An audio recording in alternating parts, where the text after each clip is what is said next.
للخير البرايا إكرامه كدناني شكر خير البرايا إكرامه كدناني أنك آلة كبار سبك كبار كدا أنت بالي كسالي جايا على كيراكا يا سانا هيرا سوروك يا ما شكر خير البرايا إكرامه كدناني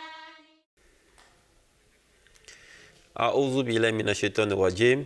Bismillahir rahmanir rahim. Au nom d'Allah le gracieux, le miséricordieux, fidèles téléspectateurs de la MTA francophone, Assalamu alaikum wa rahmatullahi ta'ala wa barakatuh. Nous sommes très heureux de vous retrouver à nouveau pour un énième numéro de Ciel Nouveau. Aujourd'hui, nous parlerons du paradis. Et oui, du concept du paradis. Le concept du paradis, selon l'islam ainsi que les différentes religions, quelle est la condition de l'homme après la mort? Le paradis se vivrait-il seulement qu'après la mort? Le paradis se vit-elle aussi sur cette terre? Voilà autant de questions qui méritent d'être éclairées avec nos différents invités. Et sur ce plateau, j'ai l'honneur de vous présenter Mourabi Abdussalam Touré. Assalamu alaikum wa rahmatullah. Wa alaikum salam wa rahmatullah. Et à côté de lui, nous avons Mourabi Mohamed Zaleh. Assalamu alaikum wa rahmatullah. Wa alaikum salam wa rahmatullah. Alors, merci d'être venu et d'avoir accepté notre invitation. Et le paradis, effectivement, comme finalité pour le croyant, est un thème qui a retenu notre attention aujourd'hui. Alors, Mourabi Abdussalam Touré, le concept du paradis. A'udhu billahi minash shaitanir rajim. Bismillahir rahmanir rahim. Nous disons que il y a beaucoup de religions qui sont unanimes sur ce phénomène, qu'après la mort, l'âme continuera, fera face à un autre état où il sera jugé et de par là, il aura accès au paradis ou il aura de l'autre côté. Voilà, donc cette croyance existe dans beaucoup de religions. Aussi l'islam partage ce point de vue-là. À part peut-être nous avons des religions comme le bouddhisme qui pour eux, l'âme après avoir vécu sur cette terre, voilà, a une possibilité de revenir. Voilà, elle ne va pas quelque part d'autre pour rester. Elle va et elle revient sous une autre forme. Et ce retour-là va dépendre de l'action que ce dernier a posée dans sa vie passée. Voilà, donc elle reviendra sous une autre forme, voilà, d'animal, voilà, en fonction de l'action que la personne a commise. Et l'âme a cette possibilité-là de revenir plusieurs fois. Et plusieurs fois, arrivé à un certain moment où l'âme atteindra ce qu'ils appellent le nirvana, qui est l'âme apaisée. Donc ça, c'est le concept des bouddhistes sur la notion du salut, du paradis. Mais pour les autres religions, oui, le paradis existe. C'est un endroit où l'âme, je peux dire une autre condition qui viendra après la mort, voilà, où l'âme, après avoir quitté cette terre, va se retrouver dans d'autres conditions. Voilà, et les bonnes conditions dans lesquelles l'âme va vivre est ce qui est représenté comme le paradis. Donc c'est un peu le concept du paradis que nous avons dans d'autres religions. Ok, Mourabi Zaleh Mohamed, tout à l'heure nous avons écouté le bien-aimé Abdussalam Touré qui nous a donné un peu le concept du paradis dans différentes religions, notamment l'islam, le bouddhisme, et c'était avec également d'autres religions qu'il a citées, où on a l'impression que l'âme, effectivement, revient et tout ça. Je vais vous poser rapidement une question. Aujourd'hui, quand quelqu'un n'est plus de ce monde, rapidement, pour le profane que nous sommes, on dit qu'il est allé au paradis ou qu'il est près du Seigneur, d'Allah subhanahu wa ta'ala. Quelle est la condition de l'homme juste après la mort? A'udhu billahi minash shaitanir rajim. Bismillahir rahmanir rahim. Au nom d'Allah, le tout gracieux, le tout miséricordieux.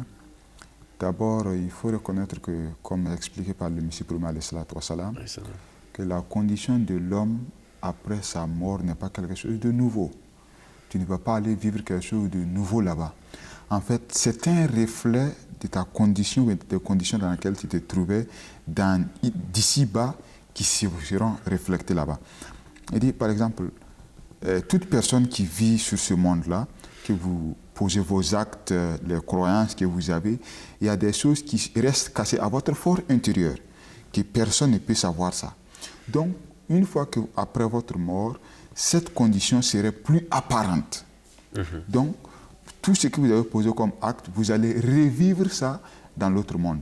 Donc, ce n'est pas quelque chose de nouveau que vous allez aller là-bas pour aller commencer, mais c'est un reflet de notre vie. Il dit par exemple, quand vous voyez quelqu'un qui fait un rêve et qui voit que non, il est en train de se noyer ou bien il est en train de nager dans une rivière ou bien une piscine, en fait, disons qu'il est mouillé. Donc, l'interprétation de ça, ça sous-entend que cette personne-là aurait de la grippe. Donc, ça, il y a un lien entre l'état de l'âme et son corps physique. Après ça, quand quelqu'un voit que non, peut-être il est à côté d'un feu, donc cela signifie automatiquement que cette personne-là aurait ce qu'on appelle la fièvre. Donc, vous voyez que c'est un peu lié. Et que quand vous voyez les actions que nous avons posées d'ici-bas, le jour du jugement, c'est bien mentionné que vous aurez les actions que vous avez faites seraient sur votre visage et que ça serait rendu plus apparent. Il dit par exemple, imaginez, quand vous faites un rêve, dans ce rêve-là, vous ne trouvez pas que non, vous ne dites pas que non, c'est dans un rêve. Le moment que vous faites ça, c'est comme une expérience. C'est comme vous vivez la chose. Voilà, c'est après maintenant que vous allez vous rendre compte que non, c'est un rêve. Donc, votre condition, ou bien la condition de l'homme en général, après sa mort, ça va se revivre comme ça. Ça va prendre une autre manière. Et pour que nous revivons, ça sera quelque chose de nouveau qui va revenir sur un homme. C'est seulement votre condition que vous y trouvez d'ici-bas qui seront reflétées ou bien vous allez revivre ça dans votre vie de l'au-delà. D'accord. Moulabi Abdessalam Touré, c'est un thème passionnant, j'allais dire aussi vague. Et on essaie de le dire, quand on aborde ce sujet, c'est vraiment sous plusieurs facettes qu'on le comprend. Alors, des hadiths, le Saint-Coran, des précisions sur le concept du paradis. Oui, effectivement, Dieu qui nous fait promesse de paradis et il n'y a personne qui pourra mieux expliquer ce que c'est que le paradis. Nous, par exemple, nous avons dans le Saint-Coran, Dieu nous dit dans le chapitre 32, verset 18, que فلا تعلم نفس ما أخفي لهم من قرة أعين جزاء بما كانوا يعملون. Pour dire que aucune âme ne sait quelle joie pour les yeux est tenue cachée par elle. Elle récompense en récompense pour leur bonne action. Je reviens un peu encore avec la traduction. Aucune âme ne sait quelle joie pour les yeux est tenue cachée pour elle, en récompense pour leurs bonnes actions. Du coup, Dieu a décrit toutes les bontés ou bienfaits du paradis comme étant cachés des yeux. C'est-à-dire les bienfaits qui se retrouvent dans le paradis sont des choses qui sont cachées des yeux physiques que nous avons aujourd'hui. Voilà, mais il y a certains, par exemple, qui si c'était des choses que nous connaissons, par exemple, nous sommes en famille, nous sommes en parfaite liaison avec les choses qui sont sur la terre aujourd'hui. Donc, si les choses qui sont dans le paradis étaient des choses que nous connaissons, voilà, Dieu allait vraiment nous dire cela. Mais il nous dit quoi? Que le paradis est certes que les choses qui y sont, l'homme n'a pas la véritable connaissance de ces choses-là. Et en plus de ça, le Saint prophète Mohammed sallallahu alayhi wa sallam, dans l'interprétation de ces versets-là, nous a dit quoi? Il dit que le paradis est quelque chose dont il n'y a pas Dieu qui l'a déjà vu, il n'y a pas d'oreille qui a déjà entendu parler de cela, et il n'y a même pas d'esprit qui peut s'imaginer un peu ce qui se retrouve là. Pour dire quoi? Que le paradis est quelque chose qui est complètement caché de la vie que nous avons ici aujourd'hui. Voilà, parce qu'il y a certains qui pensent que le plaisir de ce monde, les biens matériels que nous avons, ou bien les bonnes choses, les bonnes nourritures que nous avons, sont des choses qui se retrouvent aussi dans le paradis. Voilà, Dieu nous fait comprendre à travers ce verset-là que le paradis, c'est une chose qui vraiment ne peut pas... Dépasse l'entendement humain. Qui dépasse tout ce dont nous pouvons nous imaginer. Oui. Toutes les bonnes choses que nous nous imaginons qui sont dans ce bas monde, ce qui se retrouve dans le paradis est encore plus grand que tout cela. Et ces choses-là, il n'y a pas de Dieu qui l'a déjà vu, ni d'oreille qui en a entendu parler, ni même d'esprit qui peut s'en imaginer. Voilà, donc certains seront amenés à dire quoi? Que par exemple, lorsque nous regardons le chapitre 2, verset 26. Je reviens avec le verset, chapitre 2, verset 26, qui dit « Et annonce à ceux qui croient et font de bonnes œuvres la bonne nouvelle qu'il y a pour eux des jardins sous lesquels coulent des ruisseaux. Chaque fois qu'ils en recevront une portion de fruits, ils diront « Voici ce dont nous avions été pourvus auparavant. » Alors que ce qui leur avait été donné auparavant n'avait qu'une ressemblance avec ceci. Ils y auront des conjoints purifiés et ils y demeureront éternellement. Donc quelqu'un qui viendra, qui va lire ce verset-là, il se dira que le paradis, les choses qui s'y trouvent sont les mêmes bonnes choses que nous avons ici. Donc nous disons que quelqu'un qui comprend le verset de cette manière-là, lui, il a complètement raté la définition exacte de ce verset-là. Pourquoi? Parce que le verset que nous avons lu auparavant, Dieu nous dit que personne n'a connaissance parfaite du paradis. Donc si nous interprétons ce verset-là pour dire que quoi?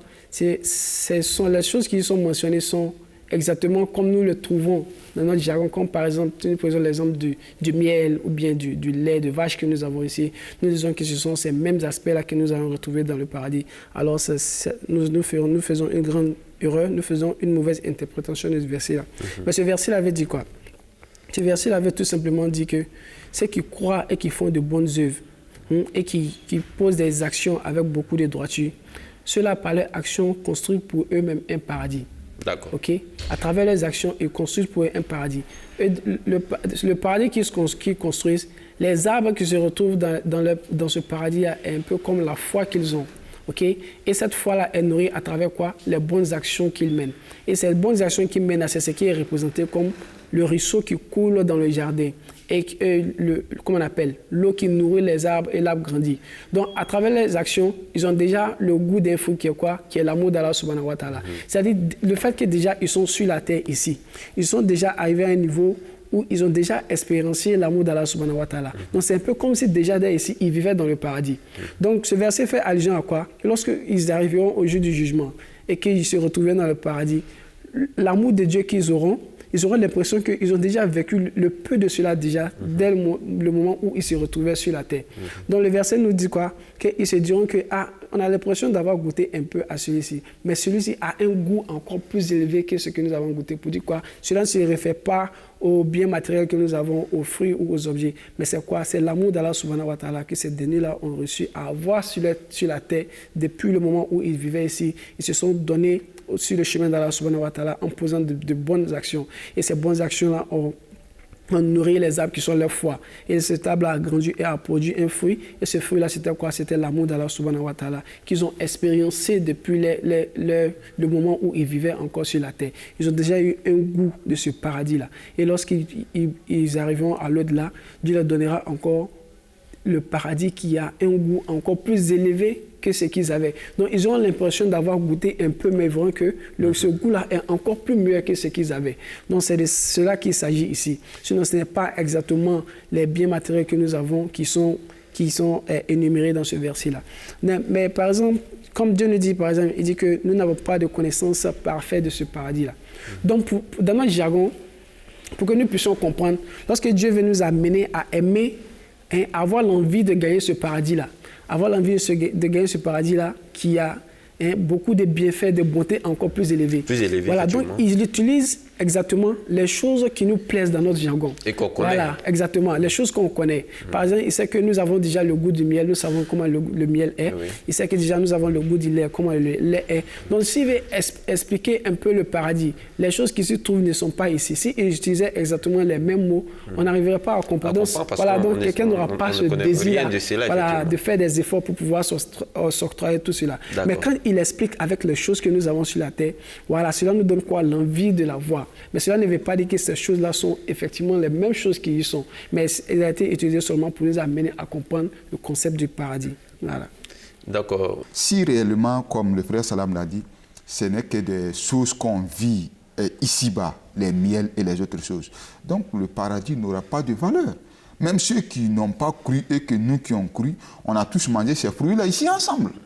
Donc là-bas, peut-être, ça serait nouveau pour ceux qui vont au paradis. Sinon, ceux de ce monde terrestre-là, et j'en ai fait autant qu'ils voulaient, j'en ai bouffé autant qu'ils voulaient. Donc là-bas, C'est-à-dire que le paradis, si on prenait ça dans le sens réel, perdait automatiquement sa valeur si on le mettait dans le sens réel comme de la viande ou bien du miel simple qu'on voit ici, ça n'a plus sa vraie valeur. Donc il faudrait que ça soit au-delà de ce que nous avons goûté. Et ceux qui n'auront pas ça auront un envie, oh, je me suis fait du tort, pourquoi je n'ai pas eu? Mais s'il a déjà goûté, il a déjà tous ces loisirs là ici. Bon, il te dirait que bon, toi, l'homme de Dieu, toi, il faut aller, c'est toi qui n'as jamais fait ça. Donc sinon, nous, on en a marre de ces choses-là. Mais c'est le contraire. C'est quelque chose qu'ils n'ont pas goûté. Donc, c'est métaphorique, sinon ce n'est pas exactement les mêmes pommes, les fruits ou bien les légumes qu'on utilise dans ce bas monde. Ce ne sont pas les mêmes légumes ou les mêmes aliments physiques qui seront présentés là-bas. D'accord. Donc, Allah subhanahu wa ta'ala utilise le métaphore effectivement pour expliquer le paradis et il nous donne une petite aperçu, n'est-ce pas, de la description, n'est-ce pas, du paradis. Alors, j'ai envie comme ça de vous poser la question et de savoir, le paradis se vit-il seulement qu'après la mort? Comme le frère Salam, quoi qu'il a un peu touché ça, mais je vais essayer de détailler un peu. Vous voyez, le paradis ne se vit pas seulement qu'après la mort. Ça se vit ici, d'ici-bas même. Et par exemple, quand vous avez les fruits mentionnés ici, c'est l'amour de Dieu. Ou bien la nourriture mentionnée, c'est l'amour de Dieu. Donc, une fois que vous n'expériencez pas, si vous n'avez pas cet amour, vous ne vivez pas cet amour d'ici-bas, donc l'au-delà aussi, ça serait la même chose. Vous n'allez pas vivre cette chose-là. Donc, le paradis commence, la vie du paradis commence ici, d'ici-bas d'abord, avant l'au-delà. Par exemple, Dieu leur donne un avant-goût de ce qui les attend. C'est-à-dire que ceux qui sont les hommes spirituels, ce sont ceux-là qui auront goûté ces fruits. Ceux qui font des efforts pour mériter Dieu, pour avoir une communion avec Dieu, pour avoir une relation avec Dieu. Ce sont ces ans spécifiques, c'est-à-dire que l'homme divin, les prophètes, l'homme divin, ce sont ceux-là qui auront la chance de goûter ces fruits. Sinon, c'est pas n'importe qui. Donc là, quand il parle, vous voyez, quand le verset vient, il a d'abord décrit. Il dit ceux qui croient et qui font des bonnes œuvres. Donc d'abord, il y a un certain type de personnes qui auront goûté ce fruit-là ici-bas d'abord, mais pas tout le monde. Si c'était dans le cas de l'être humain en général, pourquoi les conditions sont mises? Ceux qui ont cru et qui ont fait des bonnes œuvres, et souvent même après une ou deux actions, ceux-là iront au paradis. Et après maintenant, les récompenses qu'ils auront viennent. Donc ici, ça sous-entend que l'homme qui doit goûter ces fruits doivent d'abord faire un effort ici et il va goûter ces fruits ici-bas. Donc le paradis se vit, c'est un état d'esprit. C'est pas le corps physique, c'est un état d'esprit qui se vit ici-bas avant même la mort. Donc n'ayons pas cette conception que non, tout ce que je ferai c'est juste après la mort que je vais aller vivre mon paradis. Je reviens sur ce verset pour dire que Dieu dit dans le Saint-Coran, celui qui est aveugle dans ce monde, qui n'a aucune expérience de cette saveur-là, ne peut pas avoir cette saveur-là dans l'au-delà. Parce que le verset dit que quand ils seront donnés, quand on va leur donner ces fruits, ils diront quoi? C'est un testimony, c'est une affirmation qui dit que non, ça se vit ici-bas. Donc, ils vont dire qu'ils vont faire une exclamation. Ah, on dirait qu'on avait déjà goûté ça. Mais si vous n'avez pas goûté ça ici, donc l'au-delà, ça serait un peu compliqué. Donc, le paradis, ça se vit ici-bas, avant même d'aller vivre ça au delà. Vous aurez un avant-goût de ce que vous allez vivre là-bas, sinon ça ne tient pas. D'accord. Moulay Salam Touré, tout à l'heure, on a vu une description, n'est-ce pas, du paradis. Il a dit que c'est un état d'esprit. Peut-on parler ici de progrès spirituel? Oui, effectivement, dans le paradis, nous pouvons parler de progrès spirituel. Pourquoi? Parce que le paradis, comme nous le disons, Dieu, dans son infinie bonté, est toujours au service de sa créature. Oui. Et même étant au paradis, nous sommes toujours des créatures d'Allah subhanahu wa ta'ala. Et nous continuons toujours de bénéficier de ces faveurs d'Allah subhanahu wa ta'ala. Donc ces faveurs-là, c'est quoi? C'est que Dieu viendra toujours à notre aide afin de nous aider à évoluer dans notre spiritualité aussi dans le paradis. Dans le paradis, nous avons différents grades. Voilà, parce que l'être qui va se retrouver au paradis, et qui verra toujours. Celui-même qui a dit déjà l'amour d'Allah subhanahu wa ta'ala étant sur la terre. Déjà, il faisait les efforts depuis le moment où il était sur la terre de pouvoir avoir l'amour de Dieu. Et qu'il a eu ce goût-là. Et maintenant, il est arrivé dans un paradis où il continue d'avoir ce même goût-là encore plus élevé. Et lorsqu'il verra qu'il y a un stage un peu plus élevé, où il y a un goût qui est encore plus meilleur que le stage où il se trouve, ce dernier aura toujours l'envie d'arriver à ce niveau-là. Donc, de façon logique, Dieu va l'aider à évoluer dans sa spiritualité. Lorsque nous regardons dans le Saint-Coran, le chapitre 66, verset 9, voilà, qui dit quoi? Ô vous qui croyez, tournez-vous vers Allah avec un repentir sincère. Il se peut que votre Seigneur vous enlève vos méfaits et qu'il vous fasse entrer dans des jardins sous lesquels coulent des ruisseaux. Le jour où Allah ne couvrira pas d'ignominie le prophète, ni ceux qui ont cru avec lui. Leur lumière courra devant eux et sur leur côté droit et diront, notre Seigneur, rend notre lumière parfaite pour nous et pardonne-nous. Assurément, tu as le pouvoir de faire tout ce que tu veux. Étant dans le paradis, ils disent encore, notre Seigneur, rend notre lumière parfaite pour nous et pardonne-nous. Assurément, tu as le pouvoir de faire tout ce que tu veux. C'est-à-dire que même dans le paradis, l'homme aura toujours ce désir-là, de pouvoir arriver au niveau le plus élevé. Pour tant qu'il aura le niveau élevé, l'être humain aura ce désir-là de pouvoir évoluer dans sa spiritualité. Et c'est une porte qui n'est pas fermée. Voilà, le niveau de spiritualité ne se limite pas seulement que le passage d'ici et de l'au-delà, mais elle continue toujours d'évoluer. Raison pour laquelle nous disons que après le départ même d'ici, il y a une possibilité, comme le Coran vient de le mentionner, de pouvoir évoluer dans la spiritualité. Donc, il y a toujours possibilité d'évolution dans la spiritualité, même étant dans le paradis. D'accord, oui, vous voulez ajouter quelque chose? Oui, allez-y, oui. Vous voyez, Dieu, dans son être, il est infini. Oui. Ce n'est pas un être qui est limité. Donc, l'être humain, il est limité. Donc, je reviens, j'ajoute un peu sur ce qu'il a dit. Le paradis, ce n'est pas un stade là où vous êtes là et que vous êtes là-bas pour toujours. Parce que c'est de la progression.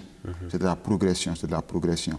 Donc, parce que comme il a mentionné, quand vous avez déjà de la lumière devant vous et que vous demandez pour que cette lumière augmente, parce qu'il faut reconnaître une chose, que quand vous êtes à un stade bien fixé, pendant des années, peut-être vous n'avez pas cette saveur-là encore.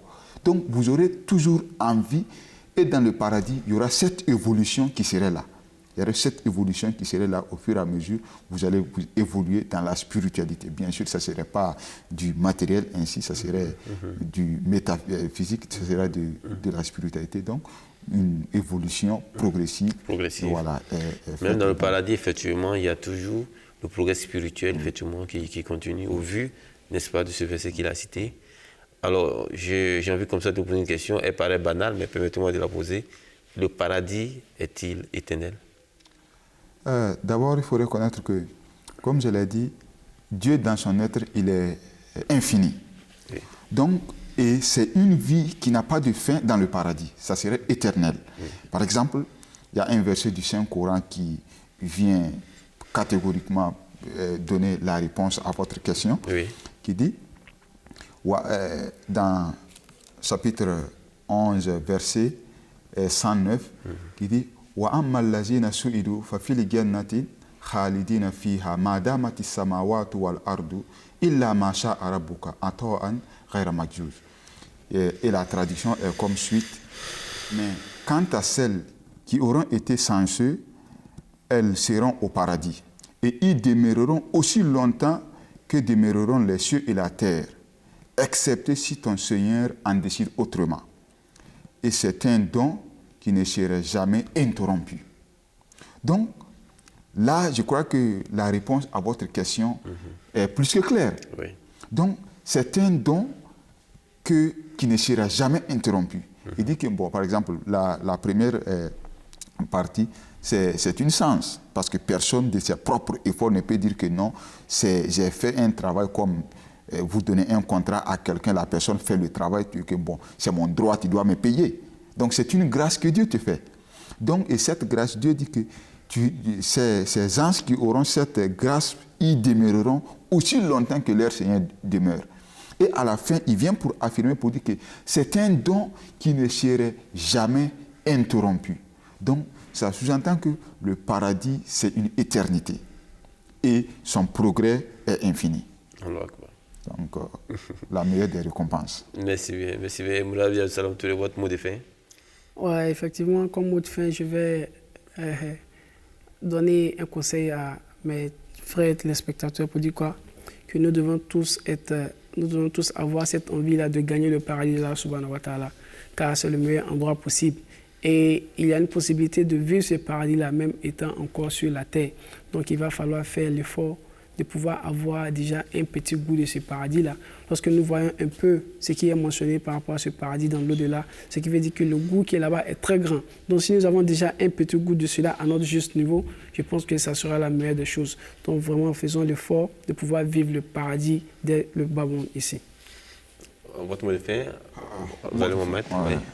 Ça serait juste, j'aimerais revenir sur un peu ce que j'ai dit. Il faut reconnaître que le paradis, ce n'est pas quelque chose qu'on mérite par ses propres efforts. Oui. C'est par la grâce de Dieu, il faut en faire ta part des choses et que le reste, maintenant, Dieu va combler ce vide.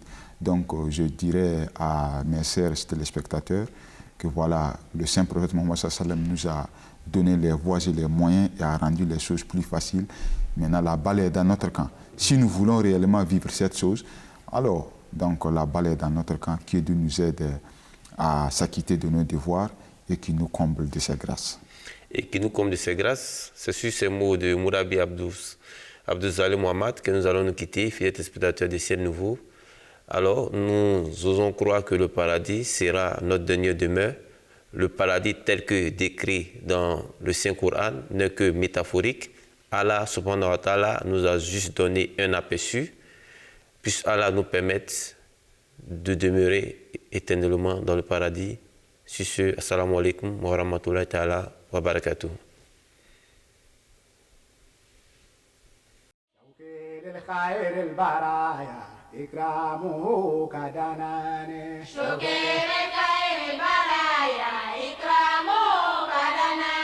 Anka ala tanu kabara sebeke kabare kada anda balaye kasali chaya ala kiraka yasa ana hera soro kiyama Shokere kaere baraya ikramu